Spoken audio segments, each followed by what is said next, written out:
Welcome to Madame Raven's. This way to the library. She's been expecting you.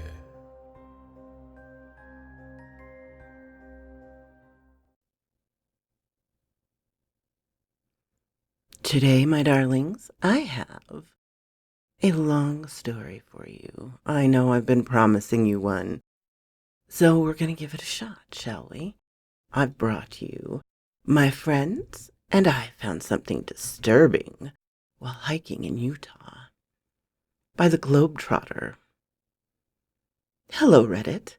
I can't believe I'm actually going to tell this story. My friends are telling me that I'm going insane, but I know what I saw out there. A week ago, my friends and I traveled a few hours away from home to visit a hiking trail in Utah. Over the years, the five of us have easily covered several hundred miles of forests, canyons, and mountains together.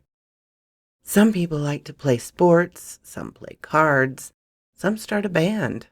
We like to hike. We always have. And it's how we met, in fact. Almost a decade ago, my friend Isaac started an unofficial hiking club in our Colorado high school. He'd traveled across the country with his father a few times, visiting many hiking trails along the way. As a sophomore in high school, I'd never gone hiking before. When I accepted Isaac's invitation, I did so as his friend, not as a hiking hobbyist. We were the only members for a while, of course. It was hard to find high school kids who wanted to spend their time walking in the woods. We eventually met Josh, a shy guy who had just moved into town from Florida. He was quick to join our club when we had offered him a spot. I still have a feeling he'd done it in a desperate act to make some friends. Dakota joined next. When we'd originally created our club, I'd never expected a girl to join. I'd seen Dakota around the school before, but we were part of a very different crowds. I don't think I'd even had a conversation with her prior to her joining. Needless to say, we were shocked when she asked to be part of the club. After Dakota joined, we decided that it was about time to actually start hiking. She had found it somewhat amusing that we had never actually gone hiking before then. We chose a hiking trail Dakota knew about nearby. She told us that she'd used to hike there with her parents and sister when she was younger. Before that day, I'd always seen Dakota, and every other popular student for that matter, as obnoxious jerks. It's how they'd always acted towards my friends and I. Anyways, it didn't take me long to discover that she was nothing like that at all, however. She didn't seem to care whether people saw her hanging around us. She saw that we all shared a hobby and wanted to take advantage of that. In hindsight, these thoughts are pretty trivial, obviously, but to me at the time it meant a lot. It taught me that we were all pretty similar when you take away arbitrary social statuses. We quickly started to become close. Our hiking trips started off as monthly events at best. After about a year, however, we were hiking on a new trail almost every weekend. We saw a lot of beautiful things together, a lot of crazy things too. We met our fifth member, Charlie, on a hiking trail in California. He had started to walk along the trail just as we had, so we began to talk to one another naturally. Needless to say, he fit into our group perfectly. We exchanged numbers and planned several more trips with him over the past few years. A week ago, I was sitting in the passenger seat of Isaac's car. A song was blasting on the radio. I don't remember which. "Are we there yet?" Josh moaned from the back seat. I looked over my shoulder, smirking at Dakota as she rolled her eyes. That joke wasn't even funny back when it was supposed to be, Josh. "The only thing that's funny is that you think I'm joking," he said, adjusting his jeans. "I have to piss." Dakota laughed as Isaac looked at our friend in the rearview mirror. "Do you want me to pull over, or can you hold it till we reach the next potty?" he mocked. Josh ignored the jab. "What?" You want me to piss on the side of the road? I want you to stop complaining, Isaac said, laughing. What's the harm in it anyway? There's nobody else on the road. Josh narrowed his eyes, turning to Dakota. Really, Josh, she said, shaking her head. I'll turn around, don't worry. Josh had opened the door before Isaac had even stopped the car. I watched Josh in the side mirror as he nearly fell from the car, unzipping his pants. The three of us chuckled as I undid my seatbelt, opening my door. What are you going to do, help him? Isaac said, causing Dakota to laugh. I scoffed. We've been in here for hours. I'm just stretching my legs, I said, stepping out of the car, as Josh gave me a weird look. I groaned, stretched my arms behind my head, and looked out into the empty field that nearly reached the horizon. My eyes landed on the skull of a deer as I listened to my friends talking behind me. Aw, Dakota said from inside the car. It's so cute and tiny. She was obviously joking with Josh. What? He said, shuffling away from the door. You can't even see me, he cried out, obviously flustered and embarrassed. He had never been good at sensing jokes. I barely listened to their conversation, my eyes remaining glued to the skull. Its antlers were huge, with more points than I'd ever seen before. The back of the skull faced the car, but I could tell that the front was still intact. Hey guys, I said, looking back to the car. Look at this thing. I saw Isaac lean over from the front of the driver's seat. Wow, now that's a beauty. I looked back to the skull, gasping. The deer skull was now facing directly towards me. Whoa, I said, taking a step back. What? Josh said, zipping up his jeans. Did that thing just move? I asked, looking back to my friends. Josh stared briefly at the skull before turning back to me. It might be just me, Alex, but I'm pretty sure that thing is dead. I groaned, stepping back towards the car. Never mind, I said, looking back at the skull as I sat down in the passenger seat. Was I seeing things?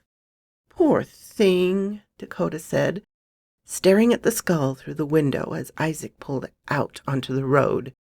Things die, Dakota, Josh said, wiping his hands on his pants. That doesn't mean I can't feel bad about it, she said, smirking at our friend. It was obvious that she wasn't very upset. I remained relatively quiet for the rest of the car ride. The deer skull was all that remained on my mind. I couldn't have just imagined that. Could I have? Before I even realized it, we were in the parking lot just outside of the trail. Dakota's eyes lit up as she looked out the window. There he is. Charlie waved his hand as we parked the car. We stepped out of the car, Josh moving to the truck to unload our things. Dakota ran up to Charlie and gave him a hug. I couldn't help but let an odd feeling of jealousy pass over me. I imagine I don't have to tell you why. Give me a hand, will you? Josh said, holding out a backpack to me. I nodded absently, swinging the backpack over my shoulder. I just can't wait to see the canyons. Josh grunted in agreement. I hear they're beautiful. Maybe they'll be romantic enough for you to finally talk to you-know-who, he said, smirking. I sighed, looking away. I'd always regretted revealing my feelings for Dakota to him. He chuckled. I got the rest, he said, reaching back into the trunk. I nodded, walking over to my friends. Isaac pulled away from his own hug with Charlie. My Californian friend smiled when he saw me. Alex! I returned the smile, embraced him. I could feel his hand slapping against my back as I made eye contact with Dakota, who was now smiling at us. It's been a while, man, I said, stepping away. You can say that again, he said, looking towards the trail. I'm itching to head out. Without saying hello to me first, Josh said, stepping up from behind me. How could I forget you, Josh? Charlie chuckled. I strolled towards the trail as my friends greeted one another. The entrance was surrounded by a large number of trees. As I admired the trees, a disturbing howl sounded from somewhere far away. The noise was almost human, but I couldn't imagine a person making such a noise. "Is everything all right, man?" Isaac said. I hadn't heard him approach. I turned quickly over my shoulder. "Oh, yeah, no, everything's fine." He nodded, frowning. "You sure? You've been pretty quiet." I nodded again. "Don't worry about me, Isaac. I just want to get moving." He sighed, glancing back at the others as they began to walk towards us. "If you say so," he said, looking back to me, before walking towards the trail. I fell in behind the others as they funneled onto the trail. Josh and Charlie led the group, joking back and forth. They'd always been the most alike. Isaac and Dakota chatted a few yards ahead of me. I remained by myself in the back, just admiring the views. Large rock formations could be seen in the distance. They were breathtaking, even from this far away. I noticed Isaac glance back to me a few times during our walk, but I ignored it. I had other things on my mind. What had I heard howling before? It had to be some kind of wolf, I'd imagined. That, combined with the odd encounter with the skull, had shaken me. I noticed Isaac began to speed up to catch up to the others. Dakota slowed, spinning her head around, her ponytail bouncing around through the hole in the back of her baseball cap. She smiled as I approached. "Hey, eh?" I gave her a polite smile as she began to walk beside me. "Hey," I said, looking back out towards the rock formations. "They're pretty, aren't they?" she said, scratching her arm. "This is probably one of my favorite views we've seen so far," I said, looking back to her. She was staring at me. "Why are you so quiet?" Dakota said, glancing at her feet as she stepped over a large rock. I sighed, shrugging. "I don't know. I just saw some weird stuff back there, that's all." She nodded. "Well, start talking," she said, smiling. "We don't get to do this enough anymore. I don't see you that often, okay?" I couldn't help but smile. "I'm fine, trust me. I just got a little spooked. I'm okay." "Good," she said, lightly shoving me. "Thanks, Alex." I nodded, watching as Charlie and Josh began to argue with Isaac up ahead. "What's going on?" I called out. Isaac turned back towards us, throwing his hands up in the air. "These idiots want to start walking off the trail." Josh scoffed. "Well, why not?" I groaned. "No, man. I think I heard a wolf earlier. We'll be safer on the trails." "I don't know," Dakota said, looking up to me. "I think it could be fun." "Yeah, don't kill the party, you two," Charlie said, stepping off the path with Josh. Isaac looked back to me, defeated, before following the others. "I guess it's decided then." I sighed, walking with Dakota towards the others. "It'll be fun, Alex," she said. "Don't worry." I walked with Dakota for a while. We were mostly quiet, just enjoying each other's company.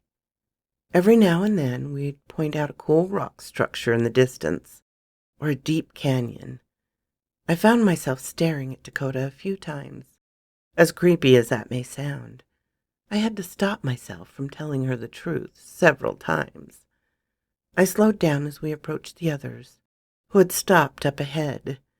We were on the edge of a cliff, Josh and Charlie standing on the ledge. Isaac was looking through his backpack, eventually pulling out a granola bar. Dakota sighed as she sat down on one of the rocks nearby, removing one of her shoes. "Oh, my feet are killing me right now." "Join the club," Charlie said, stepping away from the ledge. "Careful, Josh." "Yeah, I got it," he said, looking down into the canyon. "I'm just getting a better look." I opened my own backpack, removed my bottle of water, and taking a long sip. I hadn't realized how thirsty I'd been.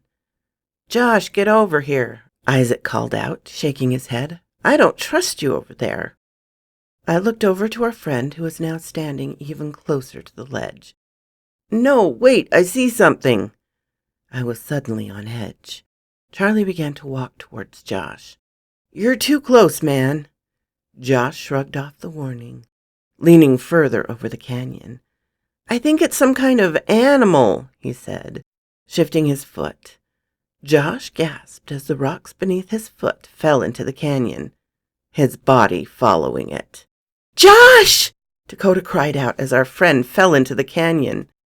Silence filled the air for several seconds, followed by a loud thud. Josh's screaming began almost instantaneously. Charlie was over the side of the cliff in a second. Isaac, Dakota, and I followed quickly, peering over the ledge. It was thankfully not as far down as I had imagined it to be. It had to be only 40 feet high at the most.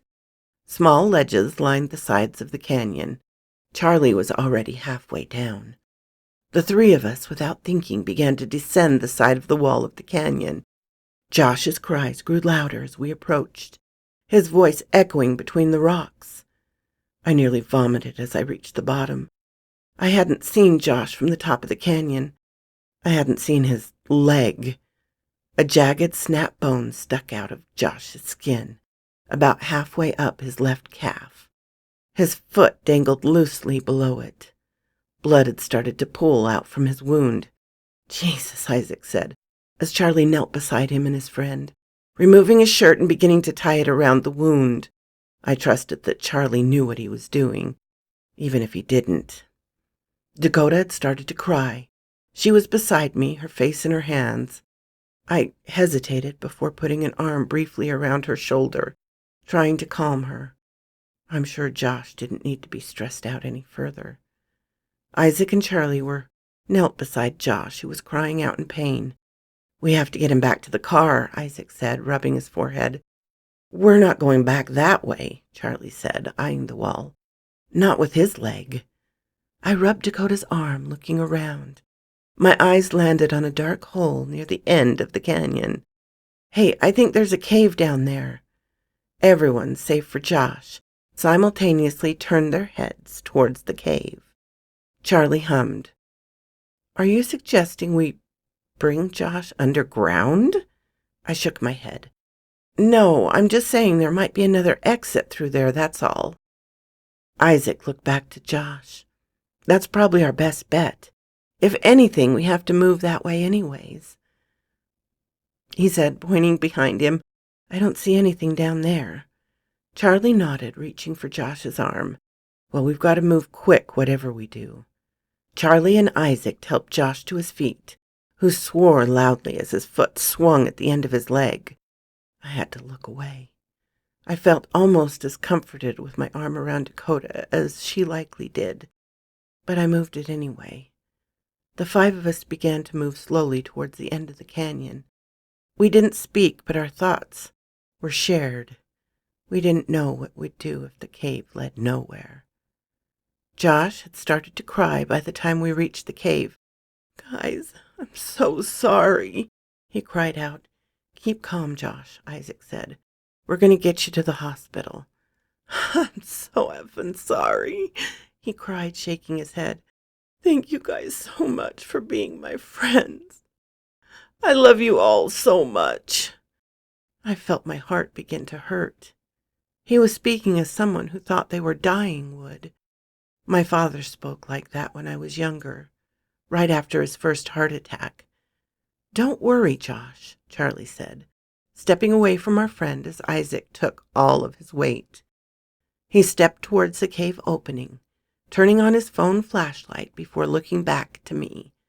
Alex, come with me. I didn't hesitate. I followed Charlie into the cave, my heart racing. I knew we had to get Josh out of here soon. Charlie's phone flashlight hit the back of the wall of the cavern we were standing in. I stared at confusion at the wall. Pictures had been drawn onto the wall. The largest drawing depicted a large mass of simplified stick-based people. Above it, a giant animal had been drawn. It had large antlers, and its legs seemed to be abnormally long. Wow, Charlie said, shining his light across the drawings. This is like prehistoric shit. Like caveman drawings. I don't know, I replied. I turned over my shoulder, the other three shuffling slowly into the cave. Charlie turned to them. You three stay in here. Alex and I will move ahead and see what we can find. The others agreed. Charlie and I moved through the only tunnel that rested in the wall of the cavern. After a few minutes of slow walking, I began to make out a brief source of light up ahead. Charlie! I cried. I saw it too, he said, turning over his shoulder. I expected my friend to call out to the others, so his silence shocked me. I looked to him, his flashlight pointed at the wall. Within it sat a new tunnel, narrower than this one. What, Charlie? I asked. He didn't look at me. I just saw someone. I froze. What? I just saw someone, Alex, he repeated, stepping towards the tunnel. I reached forward, grabbing his shoulder. Whoa, man, what are you doing? What are you talking about? Charlie yanked his arm away. What if they can help Josh? He said, stepping into the tunnel. I stammered, not knowing what to do. Guys, come on! I shouted back down the tunnel before following Charlie. My friend shuffled ahead, squeezing through the tight space. I tried to call Charlie back, but he wouldn't stop moving. He wouldn't even respond. It was as if he was in a trance. I watched as Charlie stumbled out of the tunnel in front of me. He shined his light out into a new chamber. I could feel the walls pushing against my lungs as I pushed my way into the cavern. The end of the tunnel came quickly. I fell to the floor, the air knocked from my lungs. I looked up, fear beginning to course through me. We were high up in the cavern, on a ledge looking over the rest of the chamber. Down below, a large mass of people stood, unmoving. They were all completely naked and appeared to be of all possible shapes and colors. There were dozens of them, perhaps even hundreds. I can't really remember. Torches had been set up near the back of the room. Surrounded in a circle of light stood a large creature. Its legs were horrifyingly long and seemed to be bent in the wrong places. Its head resembled the skull of a deer, its antlers nearly scraping the ceiling. Its empty black eye sockets were staring directly at me. Oh my, I said, pushing myself to my feet. I stumbled towards the tunnel. It's so beautiful, Charlie said, staring at the creature. I turned back to my friend, appalled. Charlie? My friend didn't reply. Without speaking, he leapt. I jumped forward, attempting to grab him, but I was too late. My friend fell silently to the cave floor, landing on top of several of the awaiting people. The crowd began to close in around him, their bodies blocking my view of my friend. Several of the people continued to stare at me, waiting. I was frozen in shock. I looked back to the creature. It was now walking briskly across the cavern in my direction, its legs almost moving like a spider's. My heart nearly stopped then. I hadn't even seen the thing start to move. I practically fell into the tight tunnel, pushing my way back to the main corridor. I ran into the wall of the main tunnel. I could barely see anything at all. I heard a gasp from up ahead. Oh, criminy, Alex! Dakota called from up ahead. We thought you'd gone outside. Run! I said, moving quickly towards the exit of the cave. My friends moved as fast as they could, though they had no idea why. I tried to explain what had happened to Charlie when they made it outside, but the others didn't believe me. Isaac cut me off, telling me that we just needed to get Josh to the hospital. It's been a week since everything happened. For days, Isaac and Dakota have asked me where Charlie went. I keep trying to tell them, but even I'm starting to doubt my own story. Isaac seemed convinced that we must have seen some kind of animal in there, like a bear or something. But I know what I saw. Dakota came to my house yesterday. We had a long talk about everything. I think she believes me. The doctors say Josh is going to be okay. Thank God. I don't know what to do. Dakota told me she wants to go back. She thinks Charlie might still be alive. I don't want her to go. I love her. She doesn't know it, but I do. Maybe she does know, and she's just good at hiding it. The point is, I don't want to lose her, too. I don't know what I'm going to do. I could go back with her to the cave, or I could go alone. Maybe I'll try to convince Isaac. God, maybe even I won't go. As horrible as it sounds, he might just be gone. I saw how he acted in that cave. He wanted to be with that thing. I need to think. Whatever the case may be, I think I'm going to take a break from hiking after this.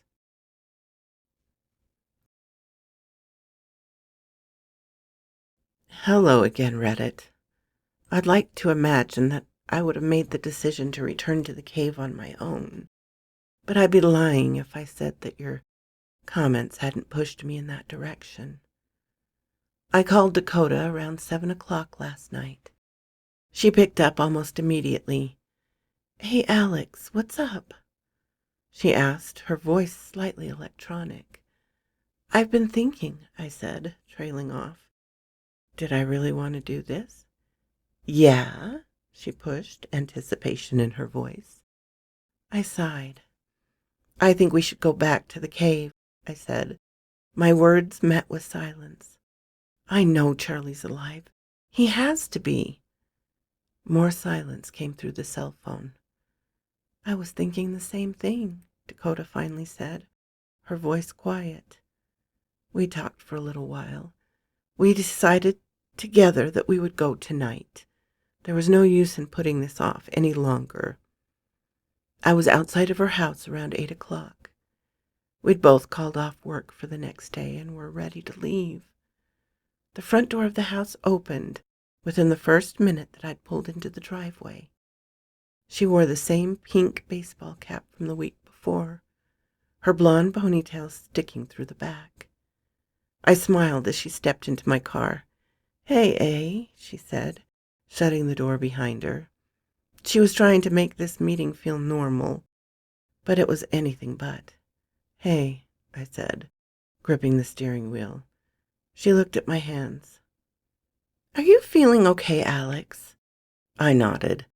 "Don't worry about me, Dakota. I'm just a little nervous, that's all," I said, giving her a polite smile. I glanced to her hat. "I like the hat," I said, confusing myself. She hadn't expected the compliment either. "Oh, yeah, thanks. I don't really know why I put it on, to be honest. The sun isn't going to be up for long anyways," she said, laughing nervously. We didn't mention it, but we both felt it. This was the most awkward conversation that had been between us since high school. She adjusted the hat on her head. "So, is Isaac coming with us?" I hadn't even thought of our friend, as bad as that sounds. "Oh, I haven't talked to him." She nodded. "Well, let's call him now. We can use all the help we can get."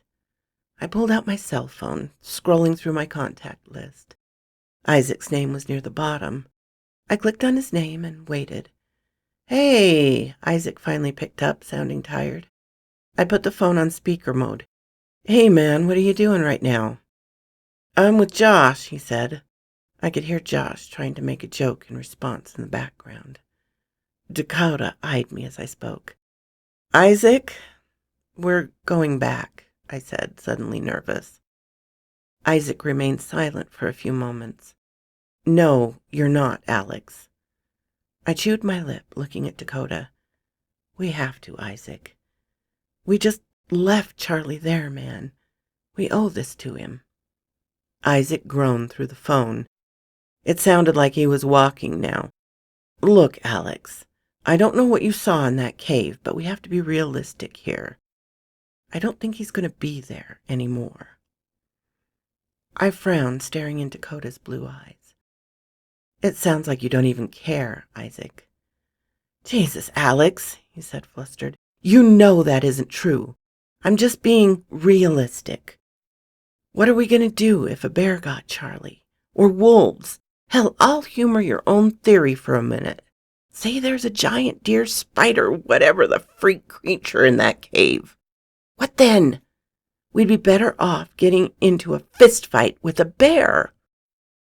I opened my mouth to speak, but I knew he was right.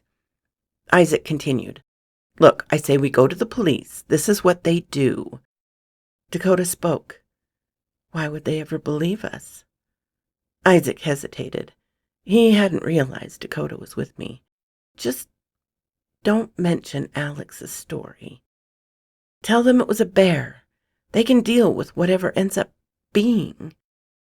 We waited a week, Isaac, she said. A whole frickin' week, and we didn't mention this to anyone. What explanation would the police have for us holding that information? He said, trailing off. This is on us, she said, looking back to me. I can't leave him there. We have to try. And we're going to do it whether or not you're coming with us. Isaac groaned. You guys are thinking too quickly. I've sat around thinking for long enough, Dakota said. I'm going. I could hear Isaac swearing under his breath. He'd moved the phone from his face. Fine, he finally spoke, shocking me. Just start driving. The hospital's in the other direction. I'll meet you two there. Don't do anything stupid till I get there, okay? Please? Dakota smiled, relieved. Of course, Isaac. Our friend hung up. Dakota sighed, her head hitting the headrest behind her. I stared at her, fear suddenly filling me. Did I want her doing this? Could I even stop her? She turned her head to look at me, finding that I was already looking at her. Alex? I nodded. She chewed on her lip. We are doing the right thing here, she asked. I sighed, looking out the window. I really don't know, Dakota. She nodded, rubbing her face. Can't leave him there. I know, I said, placing my hand on her arm. She seemed to relax. I'm with you, whatever you want to do. She smiled slightly, a smile I'd never seen from her before. Thank you, Alex. We drove all night. We stopped a few times. Dakota seemed to want to pull over more than she had last week. Maybe she was stalling. If she was, I thank her for that. I pulled into the parking lot that sat in front of the trail at around 6 a.m. Only one other vehicle was there, a familiar black truck. I stepped out of my car, Dakota following me as I approached Isaac's truck. Our friend stepped out of his vehicle. What took you guys so long? I thought you weren't coming at all. I looked at Dakota. Sorry, we had to stop a few times. Isaac nodded, moving to the back of his truck. Well, we may as well start moving, he said, moving to the back of his truck. I looked to Dakota before briefly following him. What's the plan here? Isaac reached into his truck bed, moving aside a tarp and pulling out a shotgun. I blinked, taken aback. Jesus, Isaac. Isaac didn't hesitate. What, Alex? What do you want from me? Something took Charlie. I sure as hell going to bring something to protect myself, he said, looking to Dakota. To protect us. I nodded slowly, glancing at Dakota. She was staring at the weapon. I guess that makes sense to me, I said, watching as Isaac pulled the flashlight from the back of his truck. You can hold the flashlight, he said, tossing it to me. Now, you tell me what your plan is. This was your idea, not mine. I looked at Dakota. Was I making a mistake? Let's just head back to the cave. The sun should be up soon, I said, shrugging. Not that it'll matter once we get in the cave. Isaac grunted. All right, but what if this thing finds us? What then? I thought for a moment. Well, the tunnel that leads to the thing is way too small for us to fit through. Hell, the rest of the cave isn't big enough to hold it. I think it can only stay in the cavern. Isaac nodded. And what about these people then? I felt a chill run down my spine. Yeah, I'm not too sure about them. Isaac sighed. Well, it sounds like we'll be safe from the creature so long as we stay out of its chamber, he said slowly. He sounded like he really wanted to believe my words, but he was having trouble doing so. I'm just hoping that his followers, whatever they are, don't try to take us there. Dakota sighed loudly, startling me. We should start moving. I want to get out of here as soon as we can. Isaac nodded. I can't help but agree. We all walked along the trail in silence. The remainder of the moonlight did a good job of lighting up most of the landscape before us. Before long, the sun would rise. We arrived at the canyon much faster than I would have liked to. Isaac stepped up to the edge of the cliff, looking down to the bottom. I see a stain from Josh's blood. We're in the right place. I nodded, looking to Dakota. She appeared to be shaking. You doing okay? She looked to me, somehow surprised that I'd asked. I'm fine. You can stay up here if you want, I said, silently hoping she'd take my offer. Isaac and I can handle this. I'm fine, she snapped, instantly softening. I'm okay, Alex. You're not going down there without me. I nodded, looking to Isaac, who was now staring at us. You guys ready to go? I exhaled softly, gathering my nerves. As ready as I could be right now. Isaac grunted, beginning to climb down the canyon wall. I stepped up behind him, placing my foot on one of the ledges that protruded from the rock wall. I glanced at Dakota before descending, slower than I had last time. My fingers gripped the wall as I continued to move down into the canyon. I was about 10 feet from the ground now. I looked down to the bottom, watching as Isaac brushed the dirt from his shorts. My eyes moved down the canyon. Landing on the cave's entrance, a figure stood in the opening, their arms hanging loose at their side. I was far away from the cave, but I was sure I wasn't just seeing things. What? I said, startled, my foot slipping from the ledge, surprising me even further. I gripped the wall harder, but it was no use. My fingers ripped away from the wall as I fell backwards into the canyon. I couldn't have fallen for much longer than 2 seconds. My back slammed against the floor of the cavern. Oxygen immediately expelled from my lungs. I gasped, desperate for air, just as my back exploded in pain. Isaac was by my side in less than a second. Alex! Alex! He said. I could hear him, but my vision had started to fade slightly. Was I passing out? Dakota was knelt by my side, but I couldn't hear her. I was completely disoriented. Dakota's words finally entered my ears. Alex, are you okay? She asked, fear in her eyes. Alex, please. I forced myself to nod.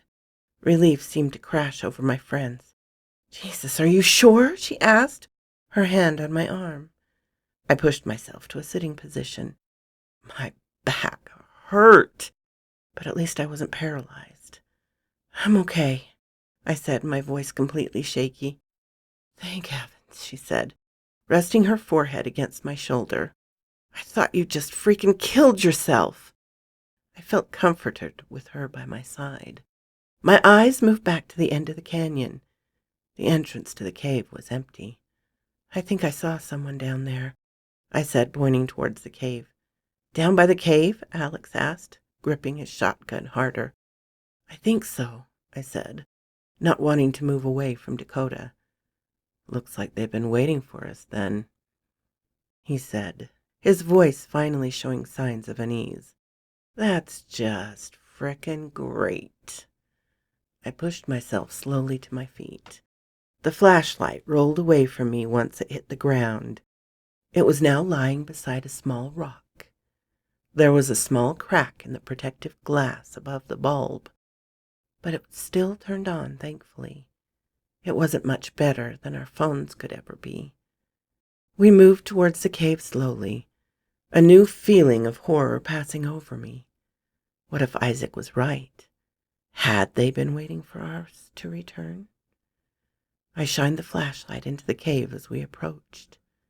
There was no one immediately inside. This didn't calm me down, however. "Let's head inside," I said, rubbing my back. It hurt like hell, but I'd survive. "You're the boss," Alex said, stepping inside.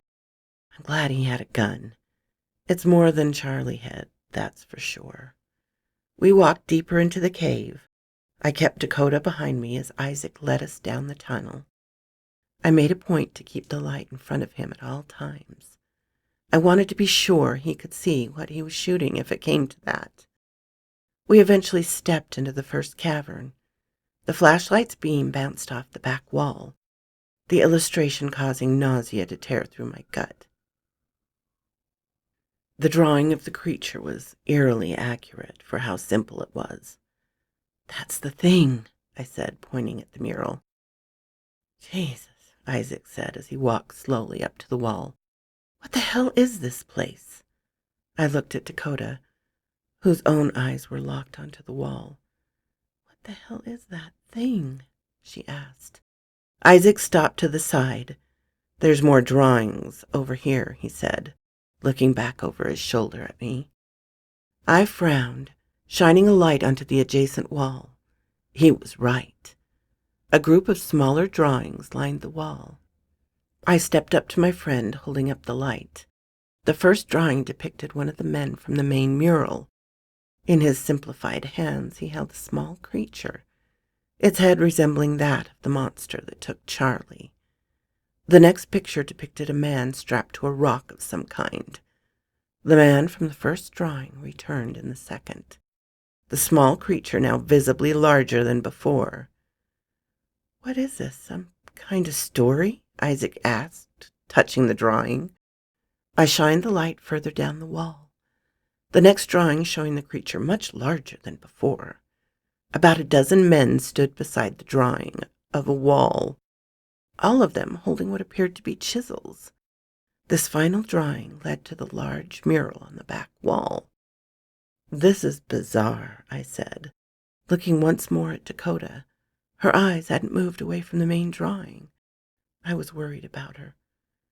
"What does it want?" Isaac pondered, letting his shotgun hang from his right hand. A terrifying howl ripped through the cave. I nearly dropped the flashlight in shock. Dakota cried out in terror behind me.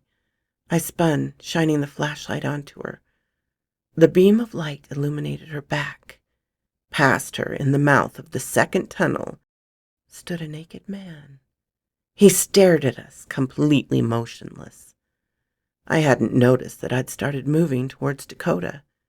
I stepped up beside her, putting my arm over her chest as Isaac stepped past me, the shotgun firmly in his hands. "Who are you?" he asked, shifting anxiously on his feet. The man remained unmoving. He stared at us with empty eyes. His left hand was tightened into a fist. "Who are you?" he asked again, slower than before. The man did not respond once again. I felt Dakota's arm wrap around my own. Isaac took a step forward, raising his shotgun. "I will shoot you. Tell me what you want." The man raised his arm, unclasping his hand. I moved quickly, stepping in front of Dakota. I shut my eyes, fearing the worst. I let my eyes open slowly as the sound of bare feet slapping against the floor echoed through the cave. Isaac stood staring at the man as he ran back down the tunnel. "What the hell was that about?" I asked. Isaac did not reply. I turned to Dakota, who was still gripping my arm. Are you okay? She nodded slowly, letting go of me. A loud clang echoed through the cavern. I spun, startled. Isaac was now walking towards the tunnel, his shotgun lying on the floor. Isaac, what are you doing? I asked, stepping towards him. My heart had started to race. I knew what was going on. Isaac didn't answer. He stepped into the tunnel, beginning to walk towards the creature's home. Dakota sprinted past me. I reached out to stop her, but I was too slow. I followed her as she stepped up behind Isaac, placing her hand on his shoulder. Isaac, where are you going? Isaac stopped moving, looking at Dakota without speaking. What are you doing? She asked again, shaking him lightly. Isaac blinked. Dakota turned to me, her hair flipping up over her shoulder. Fear was plastered across her face. Alex, what is this? Isaac had an odd look in his eye. Within the span of a second, his hand shot up, grabbing at Dakota. His hand reached around the first thing it could find. Isaac yanked on Dakota's hair, causing her to gasp and yelp in pain. Isaac, what the freak? I was moving quickly now. Isaac, stop! My friend didn't stop. He had started to walk faster, in fact, dragging Dakota behind him. She had started to swing her arms at him, crying out in pain. I acted out quickly. I sprinted towards Isaac, leaping directly into his side. His grip on Dakota didn't loosen as he fell forward to the ground, the three of us crashing into the cave floor. Dakota cried out in pain, but I ignored her for now. Isaac was trying to push me off of him. His arm came up and connected with the side of my head. His knee jammed into my stomach. I lifted my hand and brought it down hard into Isaac's face. My fist connected with his cheek, the back of his head smacking the cave floor. Dakota gasped as I pushed my friend onto the floor, slapping his face. Wake up, Isaac! Stop! My friend looked up at me, confused. What the hell just happened? I looked at Dakota, relief flowing through me. Isaac suddenly groaned in pain, rubbing the back of my head. Did you just frickin' punch me? You just dragged me into the tunnel, Isaac, Dakota said, kneeling beside him. Do you not remember that? What? He asked. His hand reached for his cheek. That man! What was he holding in his hand? I asked, helping my friend to stand. He seemed to have forgotten that the man even existed. I don't even remember. There's just like a gap in my memory. I don't know how to explain it. I returned to the cavern, returning with Isaac's shotgun. Whatever that man did with his hand is connected to the creature somehow. The same thing happened to Charlie. Isaac groaned, realizing that all of this was actually happening. What the freak, man? Dakota was looking down the tunnel. I think we should keep going. The exit is down that way. I nodded. She's right. Isaac didn't argue. The three of us moved down the tunnel. I felt the walls getting closer together as we walked through the cave. The morning sunlight could be seen through the opening at the end of the tunnel. Before long, we reached the tunnel that led to the creature's cave. This is the tunnel up ahead, I said, shining the flashlight in front of us. The light began to seep into the hole in the wall. This one right here? Isaac asked, peeking into the tunnel with his shotgun at the ready. He hummed lightly to himself. It's empty. I nodded, looking at Dakota. The side of her body was covered in dirt. I'm going to go inside. Dakota froze. You're what? Isaac shook his head. No, man, you saw what happened to me, to Charlie. You can't. Nothing will happen if I don't look at whatever that man was holding, I said. The tunnel leads to a cliff within the cavern. Everything else is happening down below. They won't see me. Yeah, but they're obviously expecting us, Dakota said, stepping towards me. Well, I said, stammering, Then it's probably better that only one of us goes anyway, just in case. Alex, Isaac started. I'll be fine, I said, looking back at Dakota. I'm the only one who's been inside, anyways. I'll be quick. Isaac groaned, rubbing his forehead. Don't go all the way in, he finally said. Just look inside, see if you can get Charlie. If anything happens, anything, call out to me, I'll be there. Just, I said nervously, just protect her, okay? Dakota blinked, confused, as I stared at her. Isaac nodded. We'll be okay, man. Just promise me. I'll be fine, I said, stepping up to the tunnel. I could hear my friends shifting behind me. Be careful, Dakota said, whispering for some reason. I didn't respond. I felt the walls begin to squeeze my chest as I pushed my way towards the cave. I shut my flashlight off when I reached the tunnel's final turn. I couldn't risk being seen. My knees rubbed against the wall as I shimmied through the tunnel. I could hear the ambient sound of a crowd up ahead. I was getting close. This time I was ready. I exited the tunnel carefully, crouching as I entered the cave. The creature was the first thing I saw. It stood near the back of the massive cavern, looking down at the crowd of people. They sat kneeling on their knees. Their backs were up straight as they stared up at the monster. The crowd was chanting something lightly under their breath. I swore I could make out Charlie's face in the mass of bodies, but I wasn't completely sure from up on the ledge. I looked back to the creature, fear building inside me that the longer I looked at it, its hollow eye sockets were pointing towards the floor. But I still felt as if it was staring directly at me. I took the time to count its legs. There were 6 of them, 3 protruding from either side of its body. They really did appear to be a spider's.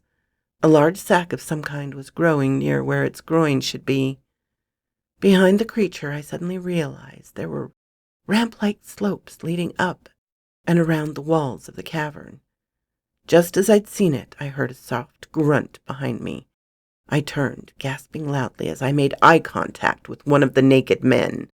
He stood at the top of the slope, staring at me with wide eyes.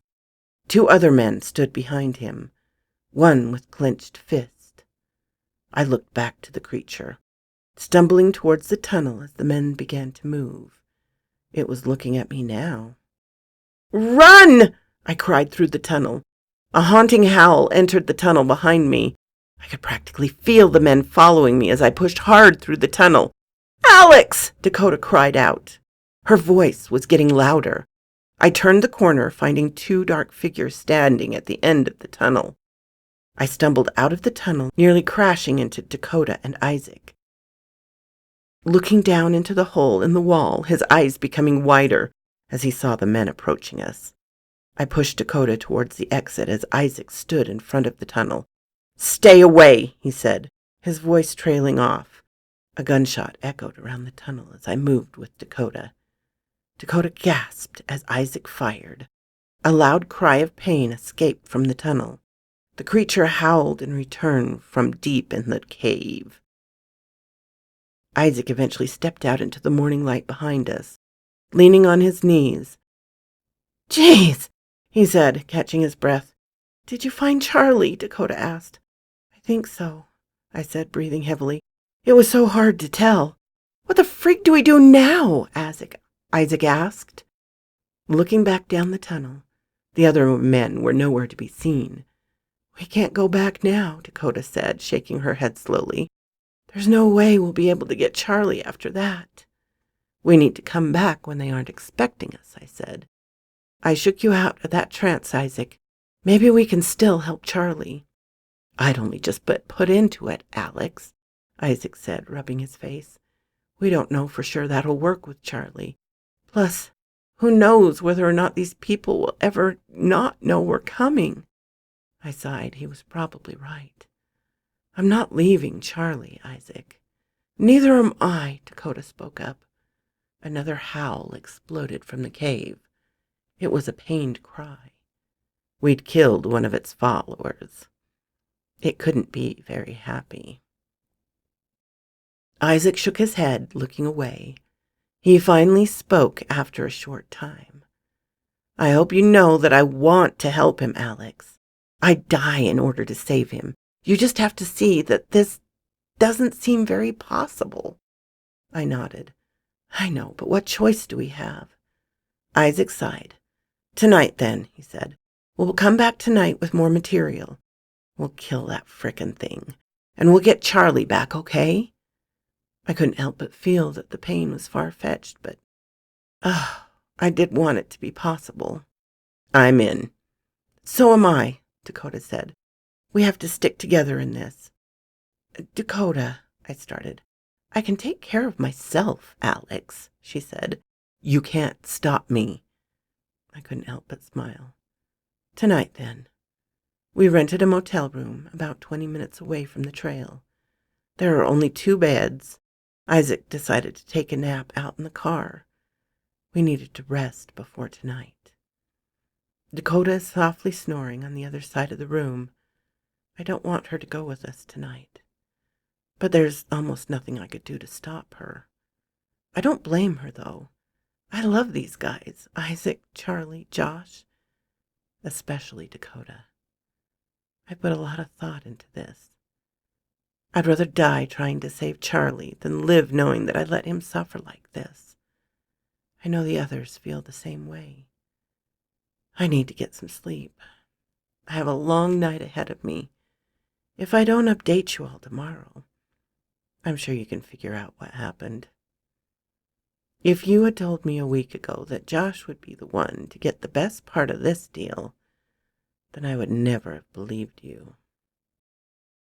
Hello again, Reddit. After posting my last update yesterday, I laid down my head and tried to sleep. For a long time I stared at the ceiling, or at the back of my eyelids, waiting for sleep to take over.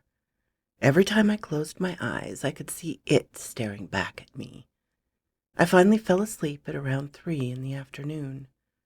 I woke up at just past 5 to find Dakota's hand on my shoulder. Hey, A, it's almost time to get going, she said, lightly shaking me awake. I sat up in bed, running my hand through my hair. I could tell that it was sticking up. Oh, I was exhausted. Just a few more hours. I joked, sighing as I realized humor couldn't take my mind off the day's schedule. You're telling me, Dakota said, standing at the sink. I watched her closely in the mirror as she splashed water onto her face.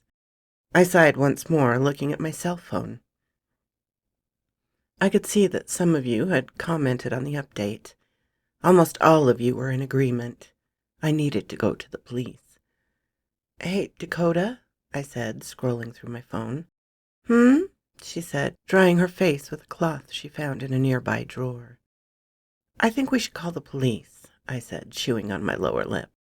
She looked at me in the mirror for a moment before turning over her shoulder. Why?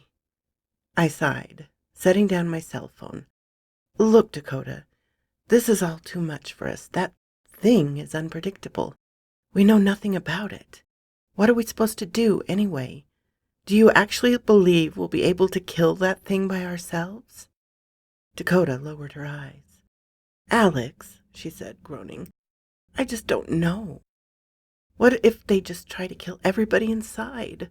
What if they kill Charlie? I sighed. We're all going to die if we don't get some help, I said.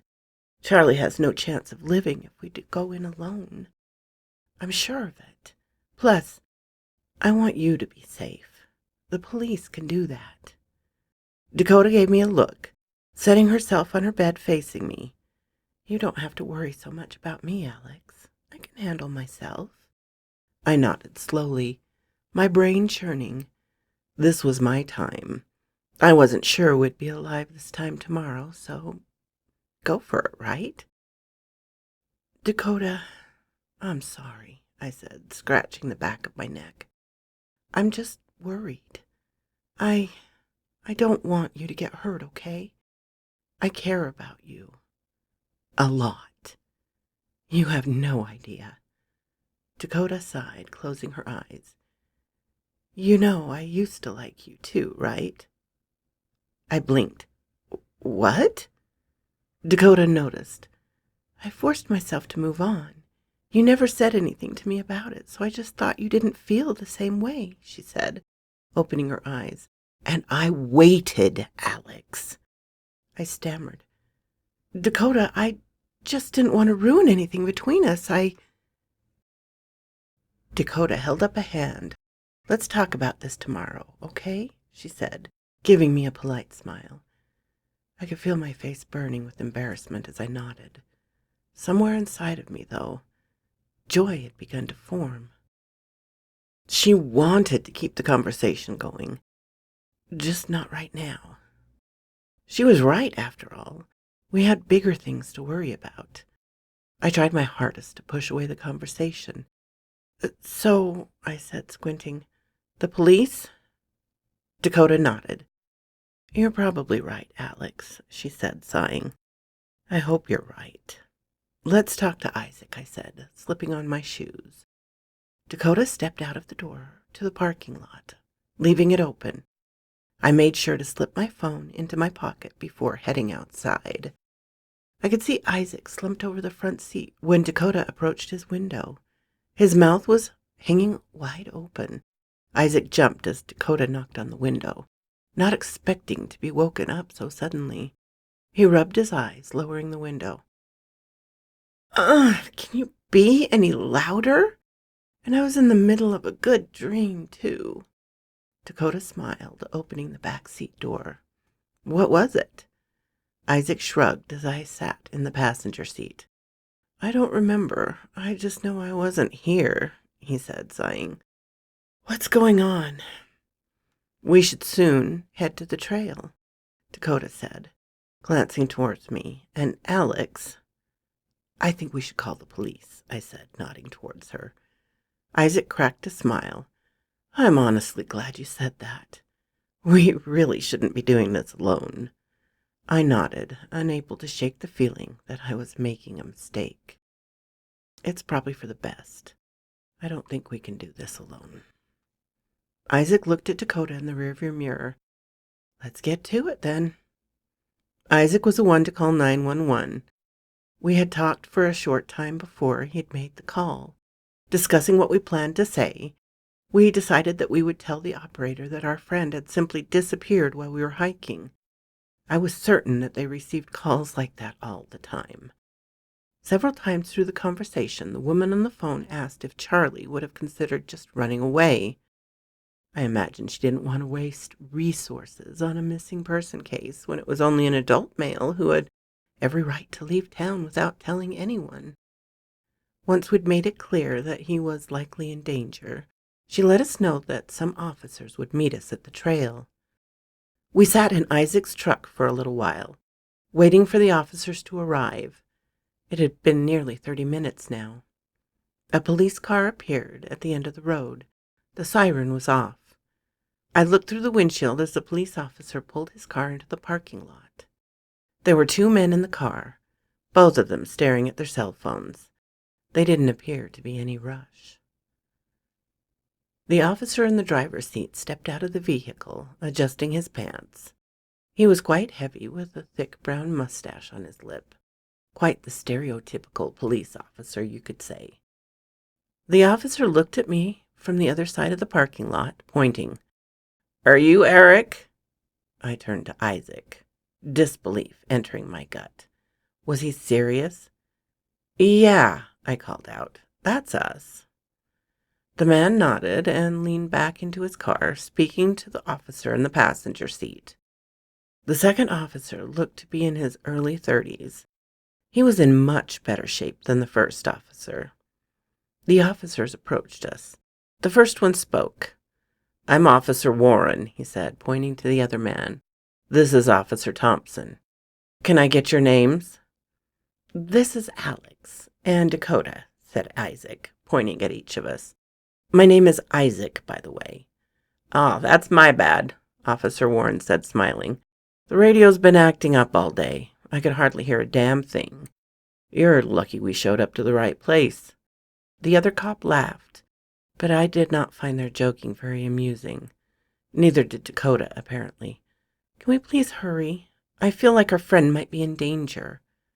The cop sighed softly, nodding. A new look had entered his eyes. Of course. Where did you last see him? Well, the four of us chose to walk off the hiking path, he said, choosing not to mention Josh. I figured that was probably a good idea. We can take you to where we last saw him. The officer nodded slowly. And you three have no reason to believe he was upset in any way? Did he ever show interest in running away? Did he ever seem suicidal? I shook my head. No, he didn't. Trust us. Officer Warren nodded, looking to Thompson. All right, well, you three better show us the right way then. Isaac nodded, leaning into the back of his truck. Warren eyed him, confused, when he returned with his shotgun. And what the hell is that for? Isaac blinked, looking at the weapon. It's for protection. I don't know what we're going to find out here. Warren shook his head. We can protect you. Put the weapon back in your vehicle, please, he said, pointing at Isaac's truck. I don't feel comfortable with you having a loaded weapon. Isaac sighed. My dad was a cop officer. I don't want to hurt you, believe me. You're the only way I'm getting my friend back, he said. It was the first truthful thing he'd said to the officer so far. Warren groaned, rubbing his forehead. He turned back at us with a look of empathy in his eyes. Come on, then. The three of us led the officers down the trail in silence. I was beginning to feel regretful. Why had they only sent 2 officers? I tried to calm myself down. They would surely call in more once they found out how big of an issue this really was. Hell, maybe they'd call in the army, too. Warren was huffing by the time Isaac had started to walk off the trail. I don't know how you people do this for fun, he sighed. A ring of sweat had formed around his collar. Isaac looked over his shoulder, stepping over a large rock. We went this way. I noticed what Isaac had done. We were heading towards the cave's exit rather than waste our time moving through the canyon. It was smart. Why'd the hell you got kids come out this way anyway? Officer Thompson said, speaking for the first time. His voice was deeper than I'd imagined. We were being stupid, Dakota said, looking at me. I couldn't have said it better myself. Thompson nodded, saying something quietly into the radio that sat on his shoulder. I had no idea what the words meant. Warren had seen the cave before Isaac had even pointed it out. Did you forego inside? Isaac shook his head. No, we thought maybe it was a wolf's den or something. Warren nodded, looking towards his partner. Do you have a reason to believe he went into the cave? He asked us. A haunting wail escaped the mouth of the cave. Officer Warren jolted in shock, instinctively reaching for his gun. What the hell was that? Thompson started speaking into his radio once more as Warren approached the cave, his gun in his hand. Isaac had just started to approach the cave when Warren held his hand up, stopping him. No, stay back. Isaac took a step back, looking at me, fear in his eyes. I know that he wanted to tell them what they were up against. Thompson moved up alongside Warren, and the two entered the cave. Dakota stepped up beside me, pressed against my side. Her presence always seemed to calm me somehow. Mike, there's a tunnel here, Thompson said, shining a flashlight down the narrow tunnel that led to the creature. Officer Warren spoke into his radio before looking down the main corridor. Thompson stepped into the new tunnel, pushing his way through the tight space. We have to warn them, Dakota said, looking at me. What could we even do? Hey, I called out, Warren looking in my direction. Be careful. There's something huge in there. I don't know what it is. It's all right, just stay there, he said, huffing as he squeezed into the tunnel. I couldn't imagine how he would fit all the way through. We're going to bring your friend back, don't worry. We're serious, Isaac called out. Warren had already stepped into the tunnel, pushing his way towards hell. "We have to help them," Isaac called over to us, stepping into the cave. I swore under my breath, following him. Dakota was right beside me the entire time. I approached the tunnel, looking inside. The officers were nowhere to be seen. They had already gone around the corner. They would be there soon. I hear them grunting as they move through the tunnel. "Oh my gosh. Freak! Freak!" Dakota whispered. She was panicking. I placed my hand on her shoulder. "Calm down, Dakota. They'll be okay." She nodded, and the three of us listened. Seconds later, I could hear a loud commotion coming from inside the cavern. One of the officers, Thompson, I believe, cried out in fear. Warren shouted a command and immediately fired his weapon. The sounds of gunfire escaped the tunnel. I felt as if I were the one getting shot. An intense, guttural scream came from down in the cave, and within a second it was gone. Isaac had heard enough. "This is it. We need to help them," he said, stepping into the tunnel. A sound to the right caused me to gasp. I turned to find a dozen naked men standing in the exit. They stared at us, their arms at their sides. "Oh, my freak," Dakota said, stepping backward into me. Isaac finally noticed the people standing in the exit. He lifted his shotgun, half standing in the tunnel. "Stay back!"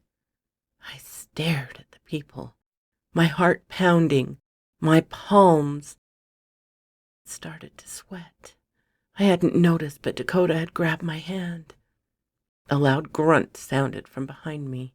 I spun, watching as Isaac was tackled to the cave floor. A second naked man emerged from the tunnel as Isaac's shotgun slid across the ground. The men stood over Isaac and held him down as he began to squirm. I felt a hand grasp my arm. I turned to see that I had been completely surrounded by nude men. My hand was ripped from Dakota's as I was shoved to the floor by two of the men. Dakota shouted my name, but I could hardly hear her over the sounds of the scuffle. I was finally pulled to my feet by the man.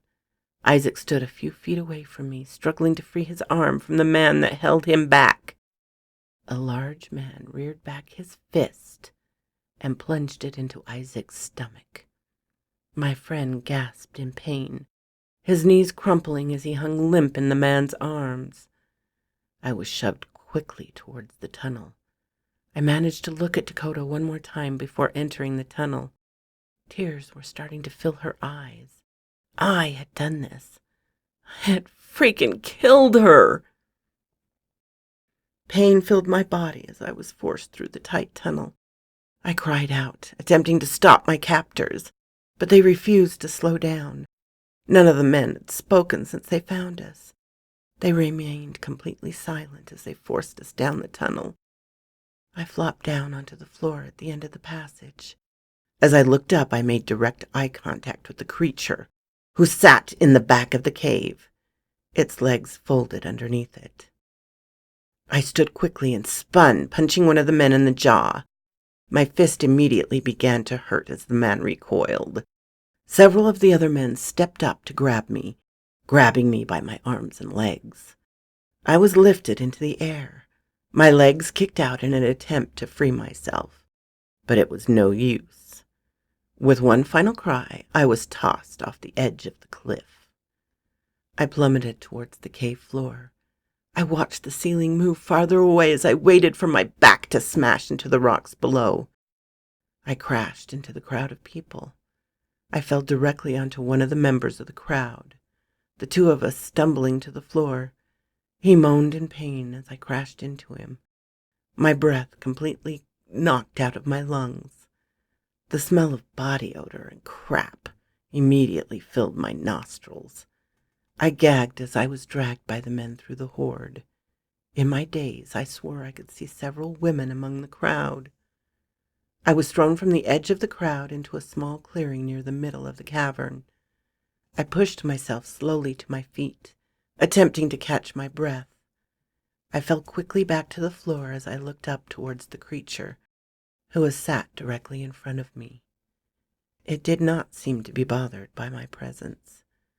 I scooted backwards, suddenly wanting to return to the crowd. Movement from behind the creature caught my attention. The men from before had carried Isaac and Dakota down from the ledge using the pathway. Perhaps I had been too aggressive for them to care to deal with. The men holding Isaac stepped around the creature. Isaac was staring up at the thing in complete awe. He hadn't seen it before. My friend was tossed before me. Isaac smashed into the stone floor, coughing as he landed. I looked back towards the men. Dakota was walking with them, calmer now. She looked as if she'd given up. The men carried Dakota through the crowd. Isaac was now standing, staring up at the monster.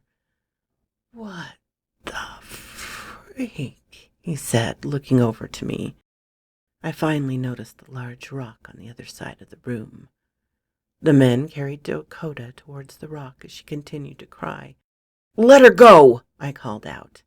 I knew it was no use, but the words came out anyway. The men from earlier began to join the crowd.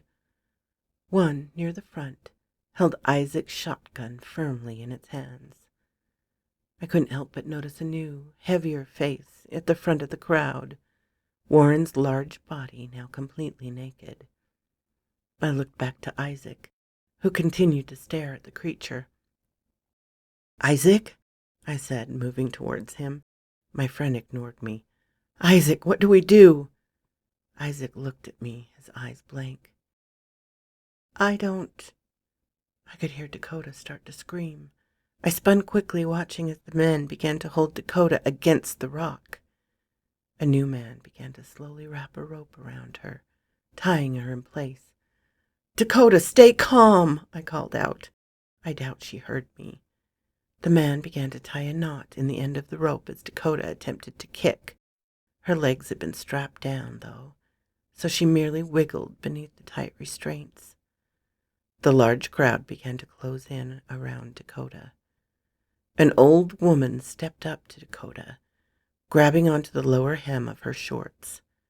I watched as the crowd began to slowly tear apart Dakota's clothing. She had started sobbing now. I could feel an unbelievable rage form inside of me. "Don't you freaking touch her!" I cried out, running towards the crowd. A large man blocked my path. I swung my fist, the blow barely affecting the man. He pushed against my chest, the action sending me flying backwards. I landed hard on my ass, pain shooting up my spine, rolling over to my side, pushing myself to my feet. The man stepped towards me. Isaac took the moment. My friend, using the distraction of my outburst created, ran forward.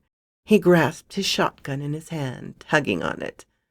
The man who held it appeared to be startled. He attempted to fight back, but Isaac was too fast. Isaac kicked the man in the knee, causing him to let go of the weapon. Isaac took a step back, cocking his shotgun. "Stay back!" He must have known that he couldn't take all of them like that. Frankly, I don't think he cared. I looked back towards the rock. Dakota was staring directly at me.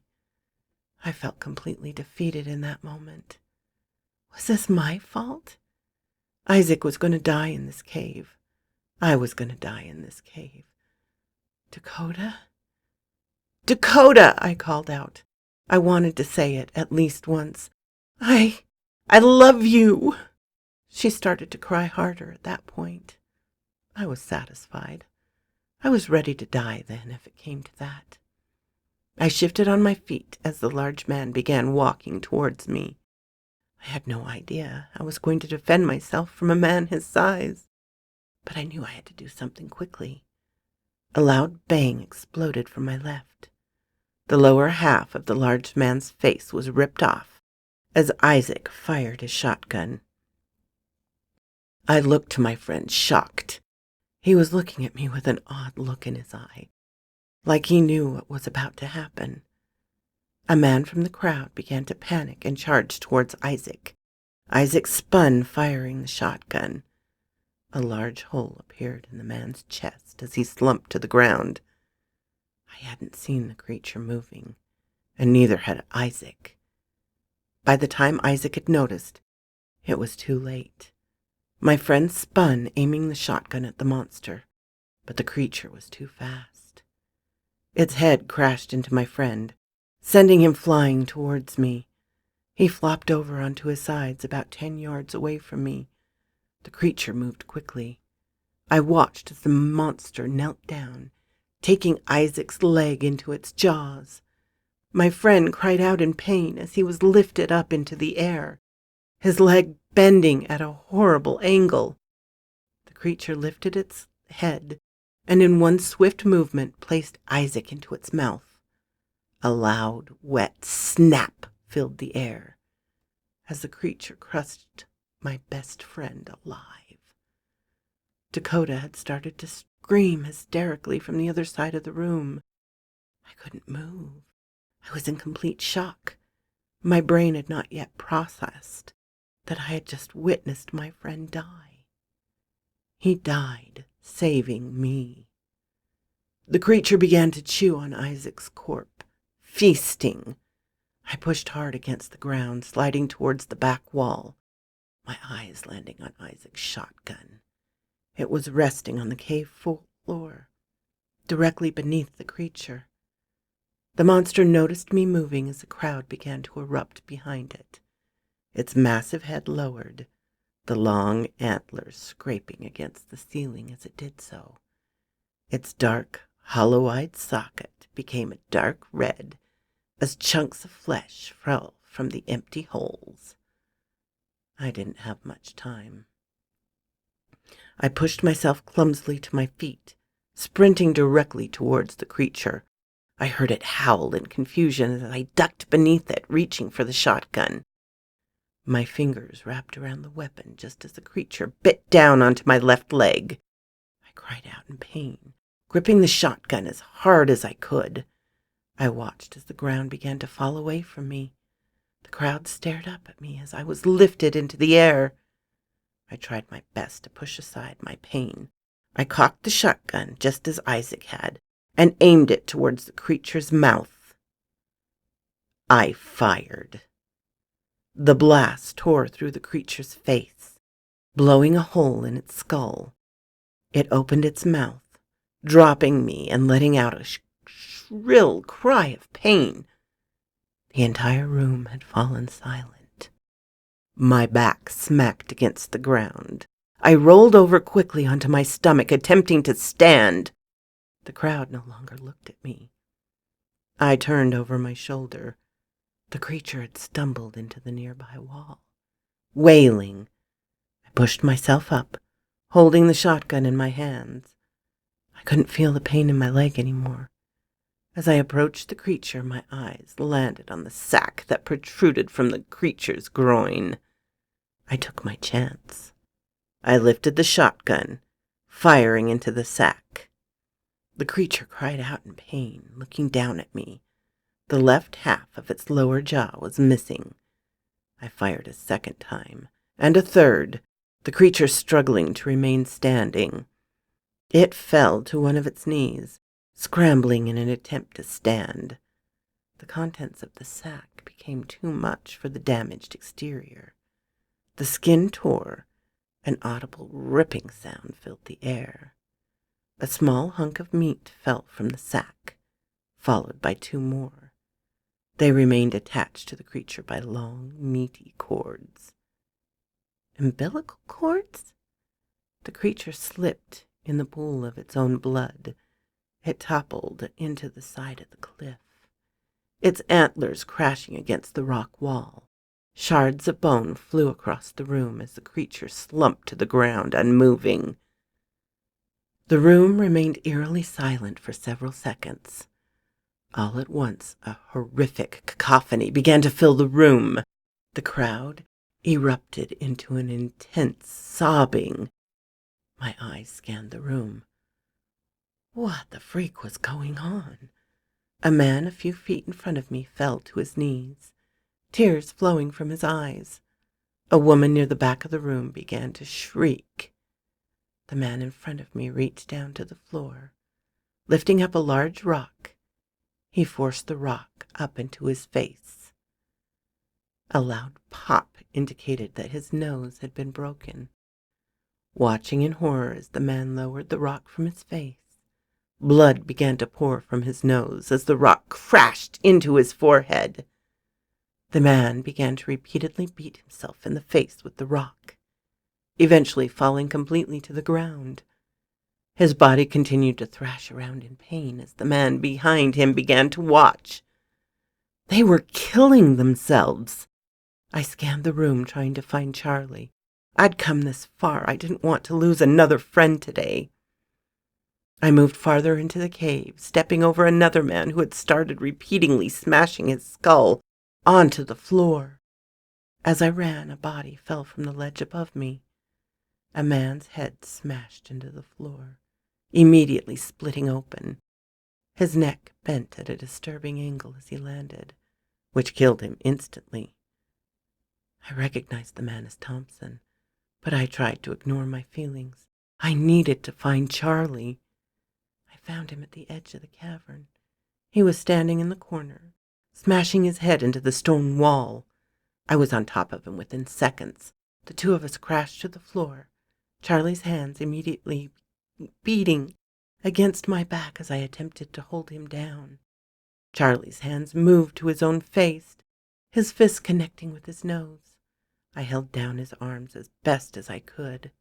What was I supposed to do now? I looked around the room. Nearly the entire horde had killed themselves by this point. Some people writhed in pain as the final signs of life slipped from their bodies. Others climbed slowly to the top of the ledge in an attempt to end their lives by falling. A groan sounded from the other side of the room. I looked over to an older woman who held a rock in her hand. Her weak beatings had begun to slow down. A new look had entered her eyes. One by one, the surviving members of the crowd began to wake up. A man stood up from the floor, a large gash in his forehead.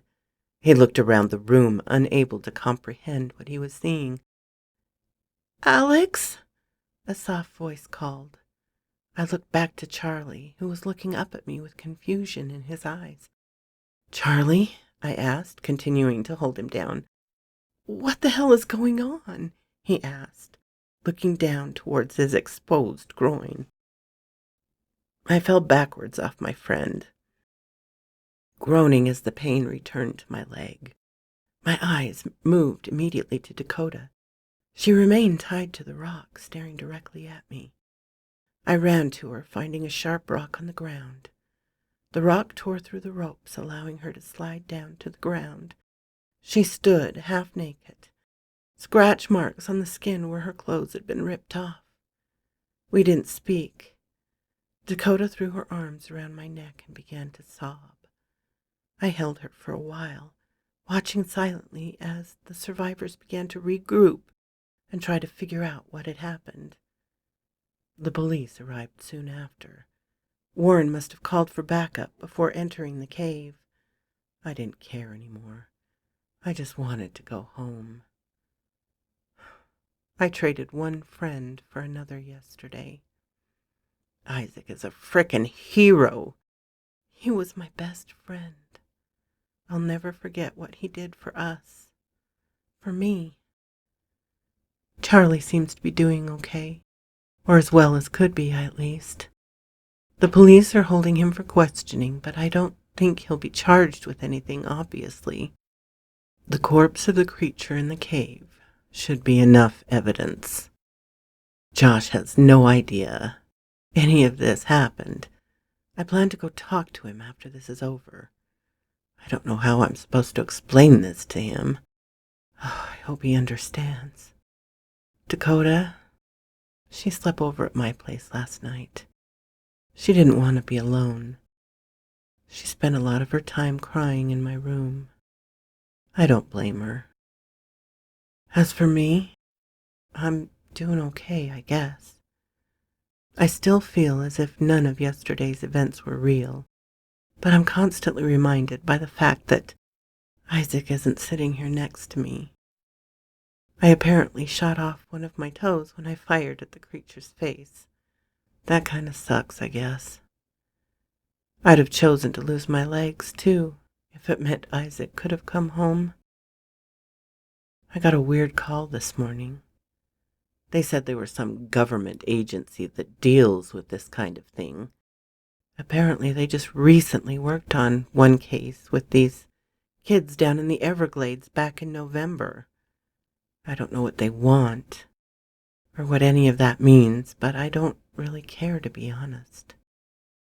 I just want to get this ridiculous questioning over with and get on with my life. Thanks for following my story. It was nice to put it down in words. Hell, if I hadn't taken your advice, things probably wouldn't have gone the way they had.